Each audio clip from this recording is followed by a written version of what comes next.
Assalamu alaikum and how are you all? I hope you are doing well. This is our English online class for grade 2. Today we will learn about verb. Do you know about verb?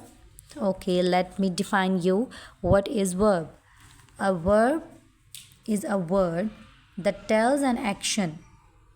A verb tells what we do. As you see in this picture, the boy is jumping, the girl is running, and the children are playing. So the word jump, run, and play are action words. Now let's take another example. He sit in the grass.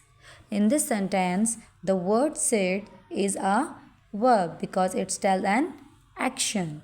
Now let's take another example. I jump in the air. The word jump is a word that tells an action. So, jump is a verb. Go toward another example.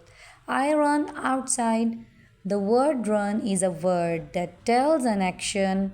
So, run is a verb because it's telling about some action. She reads a book. The word reads is a word that tells an action. So here the example is read. The example of verb is read. The kids play in the sand.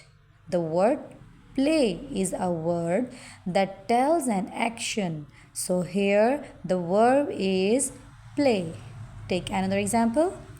They eat ice cream. The word eat is a word that tells an action. So here eat is a verb. Now take another example. The boy sleeps in his bed. The word sleeps is a word that tells an action. So actually sleep is also a verb. Thanks for watching. I hope you will understand it better. Allah Hafiz.